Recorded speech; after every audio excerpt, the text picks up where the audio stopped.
नमस्कार, दिन भर की हर बड़ी खबर से आपको करने खबरदार। मैं हूं श्वेता सिंह।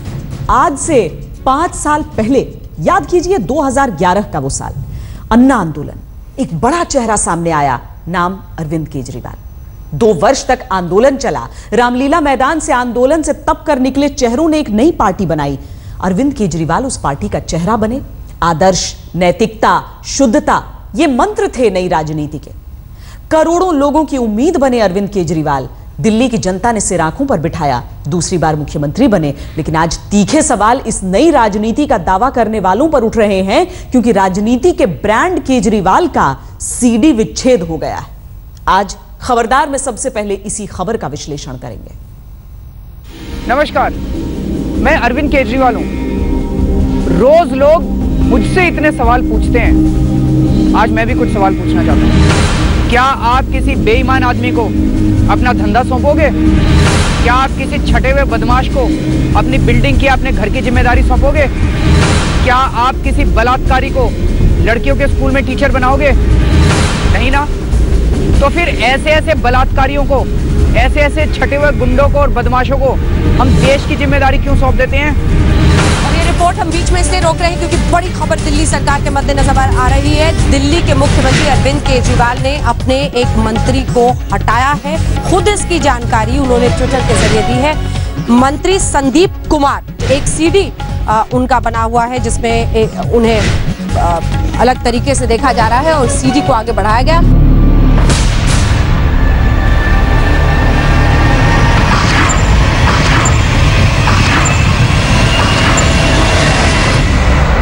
कभी कभी लोग मुझसे कहते हैं कि अरविंद जी आप तो ईमानदार हैं, पर ये जो 70 कैंडिडेट्स खड़े कर रहे हैं इनकी क्या गारंटी है? मैं आपको बता दूं, हमने अपने हर कैंडिडेट की जांच कराई है और मैं आपको 3 चीजों की गारंटी देता हूं।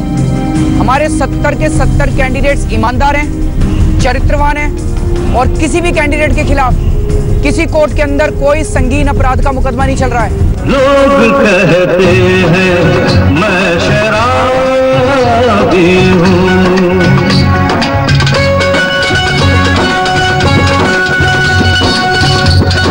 किसी पे हुस्न का गुरूर, जवानी का नशा, किसी के दिल में मोहब्बत की रवानी का नशा, किसी को देख के सांसों से उभरता है नशा। हमारे एमएलए मेहनती हैं, क्वालिफाइड हैं, पढ़े लिखे हैं, एमबीए हैं, डॉक्टर हैं, इंजीनियर हैं। इन लोगों की तरह नहीं है जो दूसरी पार्टियों में सारे अनपढ़ बैठे हैं। आप लोगों ने ट्रेलर भी देखा 49 दिन में, अब पूरी फिल्म तो 5 साल में दिखाएंगे। किसी के माथे पे नहीं लिखा कि वो कैसा है। अरे सवाल ये है कि इनको टिकट दिया क्यों था? हम लोग तो शुरू से ये कह रहे थे कि भाई अब की बार आप टिकट दे रहे हैं ऐसे ऐसे टेंटेड लोगों को जिनके बारे में कंप्लेंट्स भी आ रही हैं और जिनके बारे में कोई पारदर्शिता नहीं बरती जा रही। संदीप कुमार जी के पास women and child, social welfare, language, SC and ST, ये डिपार्टमेंट्स रहेंगे। असीम अहमद खान साहब के पास food and civil supply, environment and forest और इलेक्शन, ये डिपार्टमेंट्स रहेंगे। जितेंद्र सिंह तोमर मंत्री जी हैं, इनके पास law and justice, home, tourism, art and culture.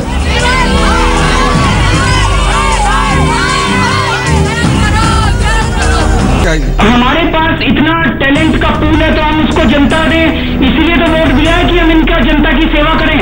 लोग कहते हैं मैं शराबी हूँ, पूरी दुनिया के अंदर हमारे काम की चर्चा हो रही है। क्षुब्ध हूँ कि महिला कल्याण मंत्री इस तरह के काम में फंसते हैं। CM साहब के पास में 3 काम रहेंगे, क्योंकि केजरीवाल जी का मानना है और हम सब लोग इस राजनीति में व्यवस्था परिवर्तन के लिए आए हैं।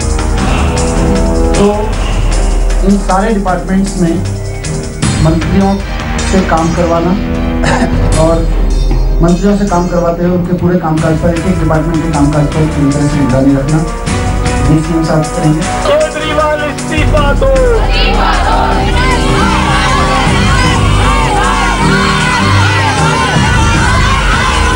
11-12 लोग जेल जा चुके हैं, 3 लोग निकाले जा चुके हैं, 21 लोगों पे तलवार लटकी हुई है। मेरे मंत्री, मेरे एमएलए 24-24 घंटे काम करेंगे।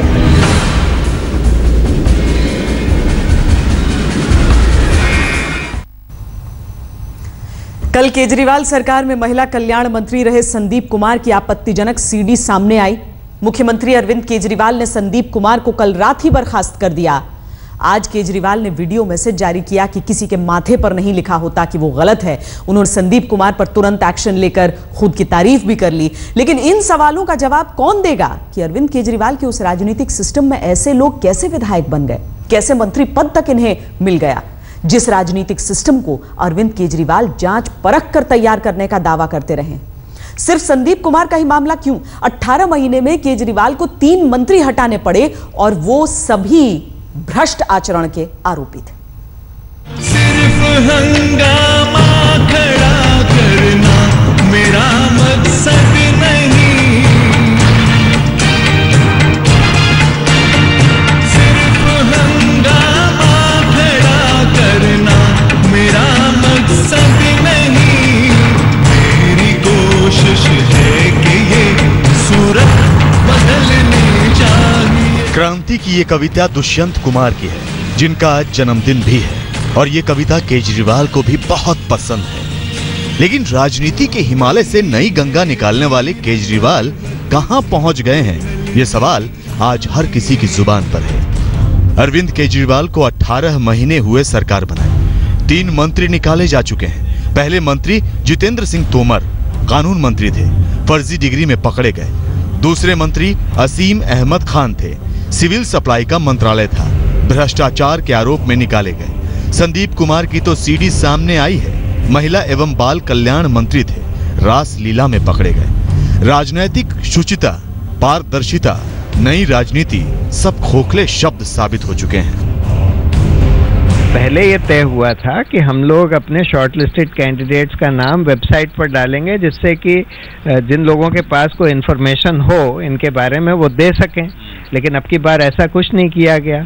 मैंने पीएससी की दूसरी मीटिंग में ही, जो कि 28 नवंबर को हुई थी, तुरंत ये बात लिखी थी। प्रशांत भूषण और मेरे लाख मनाने के बाद, बार बार कहने के बाद, जब उन बातों पे ध्यान नहीं दिया, और अरविंद साफ कहा करते थे, योगेंद्र जी क्यों इतनी हाई मोरालिटी की बात करते हैं, चुनाव में तो ऐसे ही लोग जीतते हैं, आप बार बार ये सवाल क्यों उठाते हैं। आज समझ आता है कि ऐसे सवाल उठाने की क्यों जरूरत थी। बात सिर्फ इतनी भर नहीं है कि केजरीवाल की सरकार के एक मंत्री की सीडी सामने आई है। बात सिर्फ इतनी नहीं है कि केजरीवाल की सरकार के एक मंत्री की रास लीला सामने आई है। बात इतनी भर है कि ऐसे लोग कैसे केजरीवाल के विधायक बन गए, कैसे 4 विभागों के मंत्री बनकर 18 महीने तक बैठे रहे। किसी के माथे पे नहीं लिखा कि वो कैसा है। सारी जांच कराने के बाद भी या तो ये हो सकता है कि कोई चीज छूट जाए, और या ये भी हो सकता है कि किसी को आज तक गलत काम करने का मौका ही ना मिला हो और सत्ता में आने के बाद गलत काम कर ले। ऐसा कहने भर से अरविंद केजरीवाल सवालों से बच नहीं सकते, क्योंकि 18 महीने में उनकी नई राजनीति में कितने छेद हुए हैं ये वो करोड़ों लोग देख रहे हैं, जिन्होंने केजरीवाल से करोड़ों उम्मीदें पाली थी कि वो सड़ी हुई राजनीति से अलग कुछ बेहतर करेंगे। लेकिन हुआ क्या, ये भी देख लीजिए। भ्रष्ट आचरण में 3 मंत्री तो अब तक निकाले जा चुके हैं। पंजाब में केजरीवाल की टीम के कैप्टन भ्रष्ट आचरण के आरोप में निकाले गए। प्रीमियम बस सर्विस में गड़बड़ियों के आरोप लगे। गोपाल राय ने परिवहन मंत्रालय छोड़ा। 21 विधायकों को संसदीय सचिव बनाकर खुश करने का काम किया गया। उनकी सदस्यता पर खतरा बना है। हर तरफ इस नई राजनीति में समझौते दिख रहे हैं। ताजुब ये होता, ये अरविंद केजरीवाल के लिए आत्म मंथन का समय है, क्योंकि उन्होंने राजनीति में आने के जो आदर्श रखे थे उसने करोड़ों लोगों को उम्मीदें बधाई थी। वो रामलीला मैदान से क्रांति और आंदोलन से तप कर निकले नेता हैं, जिन्हें जनता ने सिर आंखों पर बिठाया। इसलिए कोई उम्मीद नहीं करता कि रामलीला मैदान से निकले केजरीवाल का कोई साथी रासलीला करते हुए देखा जाए।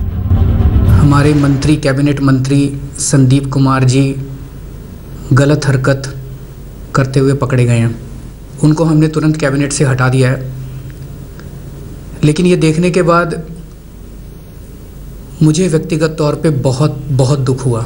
एक तरफ मुझे दुख है कि इस किस्म के लोग हमारे बीच में थे। अच्छा है कि अरविंद केजरीवाल ने तुरंत एक्शन लिया और मंत्री संदीप कुमार को तुरंत निकाल दिया। लेकिन क्या केजरीवाल को यह मंथन करने की जरूरत नहीं कि आखिर उनके उस सिस्टम में इतने छेद कैसे हो गए? क्या कहीं समझौते किए जा रहे हैं जिनके नतीजे में संदीप कुमार जैसे लोग निकल गए हैं? आज राजनीति में ऊंचे मापदंड और आदर्श की दीवार सिर्फ पत्तों की तरह नहीं हिल रही है, उसकी बुनियाद हिल रही है। दुष्यंत कुमार के शब्दों को आज केजरीवाल सिर्फ से दोहराएं और सोचें कि वो कहां गलती कर रहे हैं। आज ये दीवार पत्तों की तरह हिलने लगी, आज ये दीवार पत्तों की तरह हिलने लगी। शर्त लेकिन ये है कि बुनियाद हिलनी चाहिए। रोशनी ठोकने और रजत सिंह के साथ कपिल शर्मा, दिल्ली आज तक। में आपको आज तक की एक्सक्लूसिव रिपोर्ट दिखाएंगे, जिसे देखकर गाय को मां मानने वाले लोगों के दिलों को गहरा धक्का लगेगा। भारत में गोमांस और गाय की तस्करी पर पूरी तरह बैन है, लेकिन क्या इस कानून का पालन हो रहा है? इसी सवाल का जवाब तलाशने के लिए आज तक की स्पेशल इन्वेस्टिगेशन टीम अपने खुफिया कैमरों के साथ असम पहुंची और इंटरनेशनल गाय तस्करी की परतें खुद ब खुद खुलती चली गईं।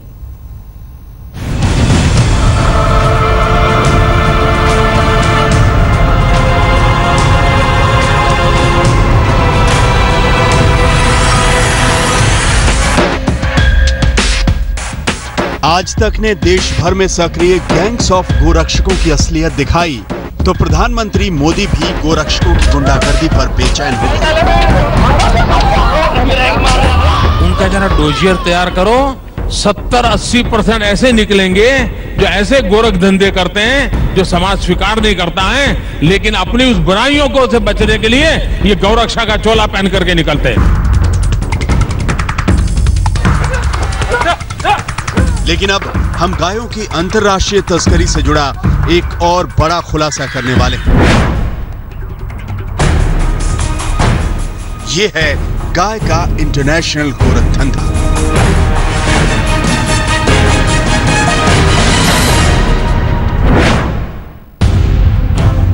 बीफ बैन पर बवाल के बावजूद गाय माफिया कैसे करते हैं गायों का गोरख धंधा? आज तक की स्पेशल इन्वेस्टिगेटिव टीम इसकी पड़ताल में जुट गई। उत्तर प्रदेश से लेकर असम में बांग्लादेश सीमा पर गाय तस्करी का इंटरनेशनल गोरख धंधा कैसे चलता है?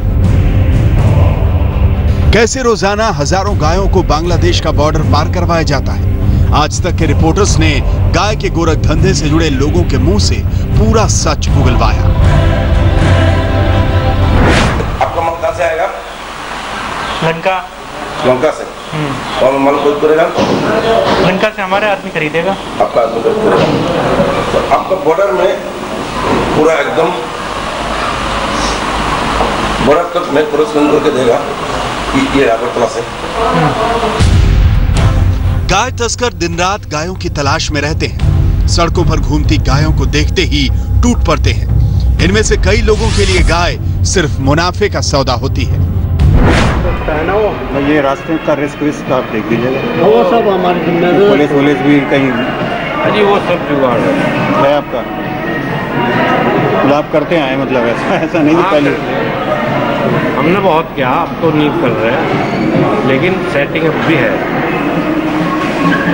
पहले करा जायका किया बहुत माल दिया उसे।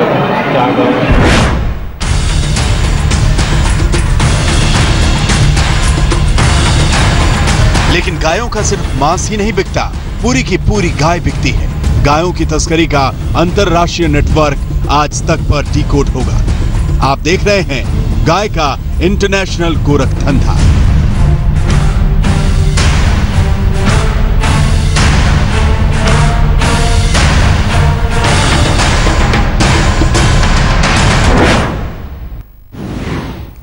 ऑपरेशन गैंग्स ऑफ गोरक्षक के जरिए आज तक ने फर्जी गोरक्षकों को बेनकाब किया था, जो गोरक्षा के नाम पर गुंडागर्दी करते हैं।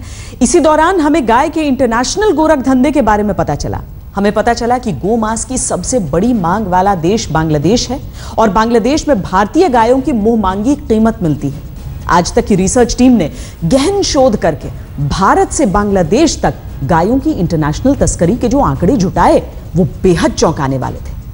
बॉर्डर सिक्योरिटी फोर्स यानी बीएसएफ के मुताबिक भारत से हर साल करीब 3.5 लाख गायों को चोरी छिपे बांग्लादेश सीमा पार करवाकर बेचा जाता है। भारत से बांग्लादेश में गाय तस्करी का सालाना कारोबार 15,000 करोड़ रुपए से ज्यादा का है।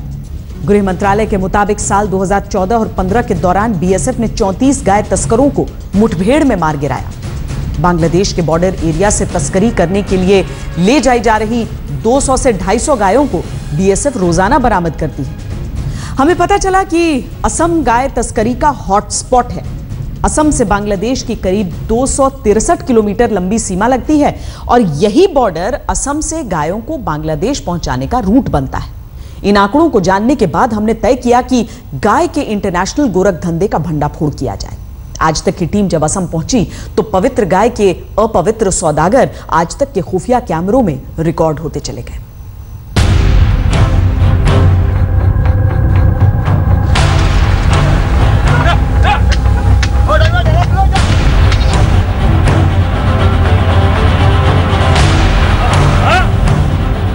नाव पर लदी हुई गायें, ट्रक में ठूस ठूस कर भरी हुई गायें। आज तक के कैमरे ने रिकॉर्ड किया है असम से बांग्लादेश तक गायों की तस्करी का इंटरनेशनल गोरख धंधा।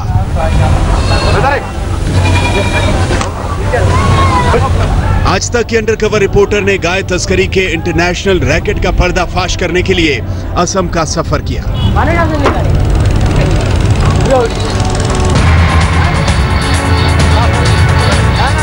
असम की लंका और शिवसागर कैटल मार्केट से रोजाना इसी तरह गायें भरकर ले जाई जाती हैं और फिर इन गायों को इंटरनेशनल बॉर्डर पार करवाकर बांग्लादेश के गाय तस्करों को बेच दिया जाता है।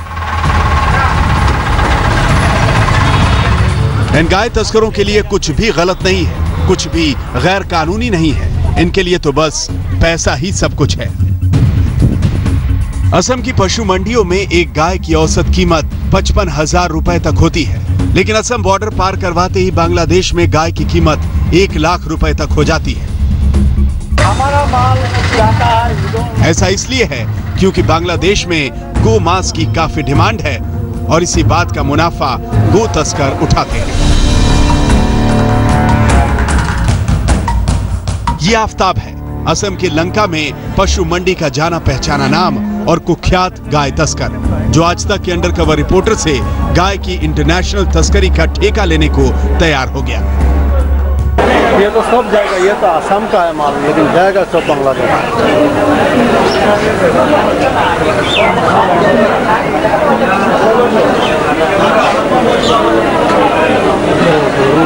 कोई हो आपकी नजर में उधर का ग्वालपाड़ा का कोई हो? ग्वालपाड़ा का तो आदमी है आपके पास? है तो आदमी है,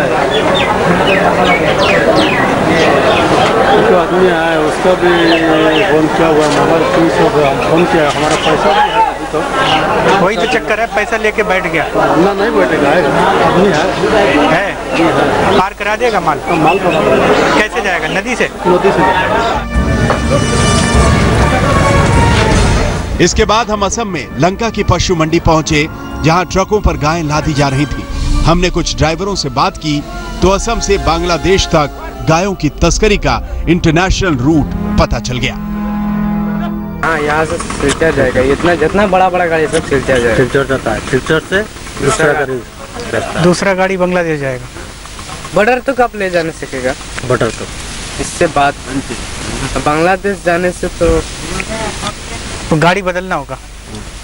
उधर गाड़ी मिल जाएगा बांग्लादेश वाला? आराम से मिल जाएगा। उधर का बांग्लादेश का नंबर का गाड़ी रहेगा पार्किंग में। सिलचर में? सिलचर में मिल जाएगा बांग्लादेश का। अभी तो सिलचर का बॉर्डर बंद है।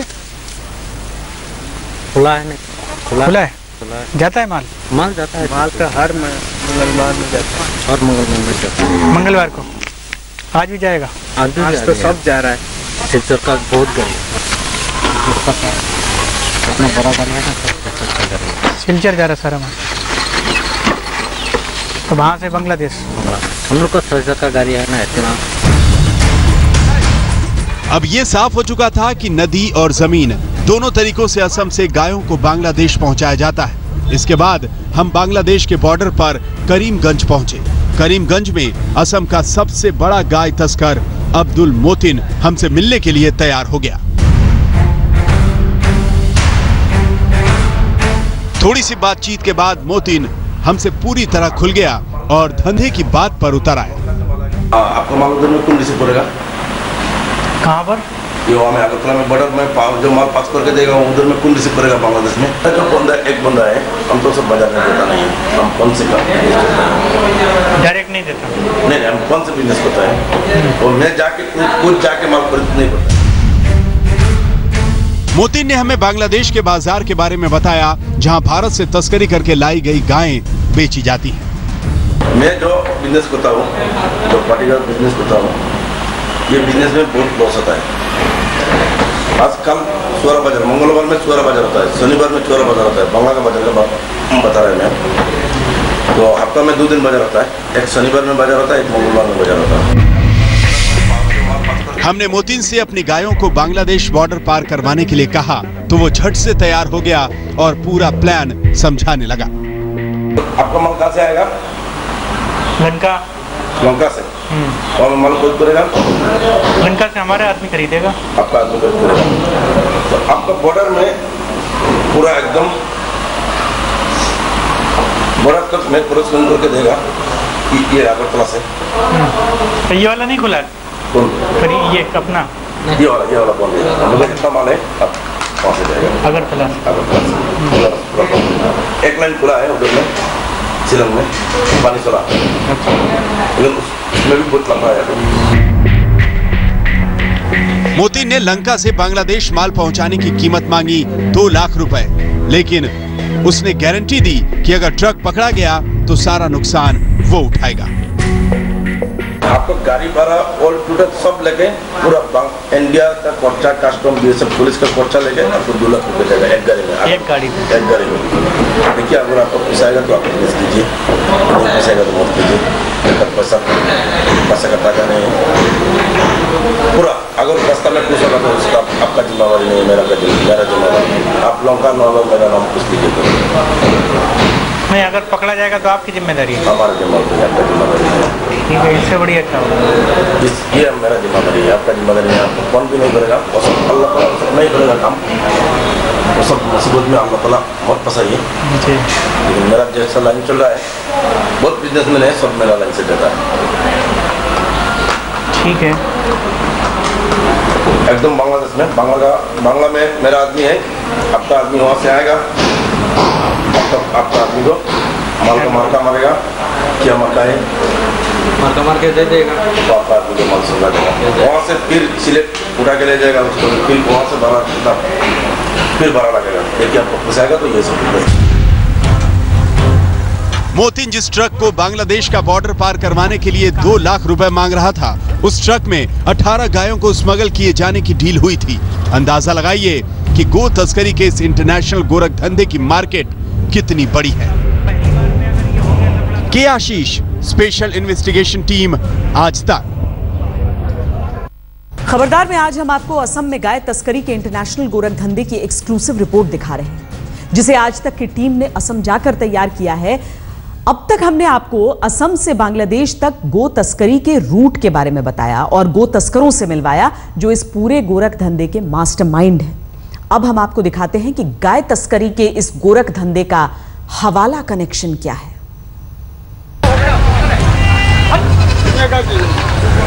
असम से बांग्लादेश तक इंटरनेशनल गाय तस्करी का सबसे बड़ा अड्डा लंका में है। इस बात का तो हमें पता चल चुका था, लेकिन ये पूरा रैकेट ऑपरेट कैसे होता है ये जानने के लिए हम गो तस्कर रैकेट के मास्टरमाइंड अल्ताफ से मिले। कितना माल है आपका? हम डायरेक्ट वहीं से खरीद लेगा? हाँ, डायरेक्ट सिलचर से खरीदो, लेकिन बॉर्डर पार कराने के लिए कोई आदमी ढूंढो, या फिर मोहसिन को ढूंढो। ये तो माल चोरी करके पार कराना पड़ेगा।